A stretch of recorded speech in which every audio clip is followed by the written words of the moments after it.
अस्सलाम वालेकुम। Online classes में first year chemistry chapter number 7 के साथ फिर आपकी खिदमत में हाजिर हैं। उम्मीद है कि पिछली क्लासेस में पिछले लेक्चर्स में जो बातें आपको बताई गई थी आप सब ने उन बातों पर जहन लगाया होगा और उन्हें अब तक याद कर लिया होगा। आज की ऑनलाइन क्लास में हम कुछ नए टॉपिक्स पर आपसे बात करेंगे, जैसे नेक्स्ट टॉपिक है हाइड्रेशन हाइड्रोलिसिस। नेक्स्ट टॉपिक है हाइड्रेशन हाइड्रोलिसिस। पिछली वाली क्लास में आपसे कभी बात हुई थी सॉल्ट पर। सॉल्ट जिसके दो हिस्से होते हैं, एक पॉजिटिव एक नेगेटिव। पॉजिटिव को कैटाइन या बेसिक रेडिकल कहते हैं, नेगेटिव को एनाइन या एसिडिक रेडिकल कहते हैं। अगर हम इस सॉल्ट को पानी में डाल दें, जो भी सॉल्ट है अगर हम इसे पानी में डाल दें तो पानी में जाने के बाद इनके बिहेवियर दो मुख्तलिफ तरह के हो सकते हैं।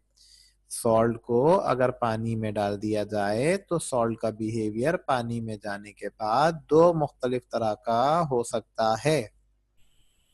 क्या क्या हो सकता है देखें। या तो पानी में डालने वाले सॉल्ट को, जैसे हमने पानी में डाला उसको, वो आयोनाइज हुआ। आयोनाइज होने के बाद उससे दो तरह के आइंस बने। वो आइंस पानी के मॉलिक्यूल में ऐसे के ऐसे ही पड़े रहे, कोई पानी के मॉलिक्यूल से छेड़छाड़ ना करें, पानी के मॉलिक्यूल को तोड़ने का बाइस ना बने। तो ऐसे केस में पानी के मॉलिक्यूल उन आइंस को घेरे में ले लेते हैं, चारों तरफ से सराउंड कर लेते हैं। तो इस प्रोसेस का नाम रखा जाता है हाइड्रेशन। क्या कहते हैं इसे हम? हाइड्रेशन।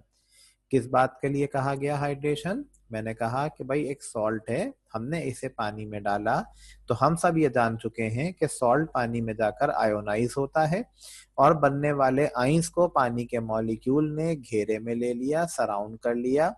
लिहाजा पानी का मॉलिक्यूल जैसा था वैसा का वैसे ही रहा, सिर्फ सॉल्ट आयोनाइज हुआ है। तो इस प्रोसेस का नाम क्या हुआ? हाइड्रेशन।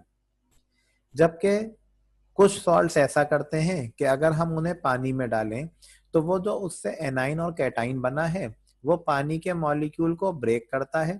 और आप तो जानते ही हैं पानी का मॉलिक्यूल स्प्लिट होकर क्या बनाता है? H+ और OH-। तो वो एनाइन और कैटाइन जो है वो पानी के H+ और OH- के साथ रिएक्शन कर लेते हैं। तो इस प्रोसेस का नाम रखा जाता है हाइड्रोलिसिस। क्या बताया गया कि भाई सॉल्ट के जो आइंस बने थे वो पानी के मॉलिक्यूल को स्प्लिट करते हैं और पानी के मॉलिक्यूल के जो दो आइंस बनेंगे उनके साथ वो कंबाइन हो जाएंगे। तो इस प्रोसेस को कहा जाता है हाइड्रोलिसिस। तो ये तो हो गई बात दोनों की डेफिनेशन की। अब इसके बाद हम इनके कुछ पॉइंट्स ऑफ डिफरेंसेस पर भी बात कर लेते हैं। जैसे हाइड्रेशन ये एक फिजिकल प्रोसेस होता है। फिजिकल प्रोसेस का मतलब क्या हुआ कि इसमें वाटर और सॉल्ट के दरमियान किसी तरह का कोई बॉन्ड नहीं बना, तो इसलिए हमने इसे क्या कहा? Physical process. जबकि आप यहाँ हाइड्रोलिसिस में देख रहे हैं कि पानी के आइंस और सॉल्ट के आइंस एक दूसरे के साथ बॉन्ड बना लेते हैं, तो इसलिए इसे हम क्या कहते हैं? Chemical process, chemical reaction. तो हाइड्रेशन फिजिकल प्रोसेस है जबकि हाइड्रोलिसिस एक केमिकल रिएक्शन होता है।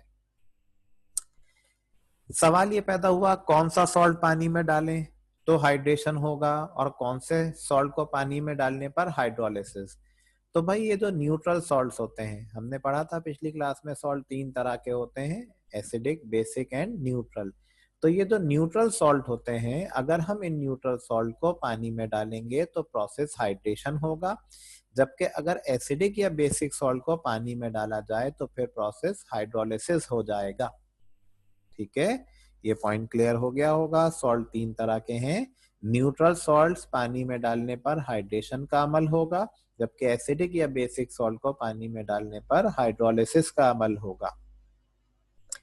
इन केस ऑफ हाइड्रेशन आपने देखा कि पानी का मॉलिक्यूल ब्रेक नहीं हुआ था, पानी का मॉलिक्यूल स्प्लिट नहीं हुआ था।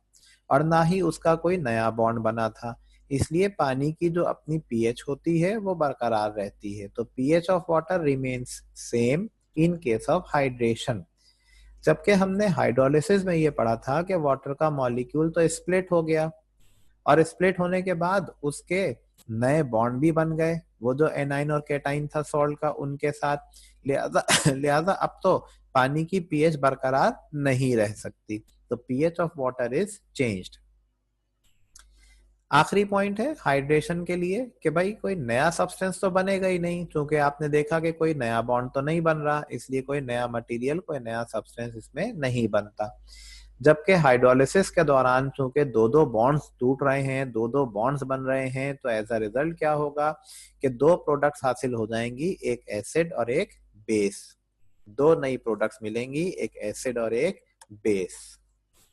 उम्मीद करता हूं कि ये जो छोटे से दो टॉपिक्स आज आपके साथ डिस्कस किए गए, शेयर किए गए, ये आप सबको समझ में आ गए होंगे। मिलते हैं फिर इंशाल्लाह अगले टॉपिक के साथ। जब तक के लिए अल्लाह हाफिज, अपना ख्याल रखिएगा, स्टे सेफ, और ये छोटे से टॉपिक को याद करके रखिएगा अगली क्लास तक। Thank you, Allah Hafiz.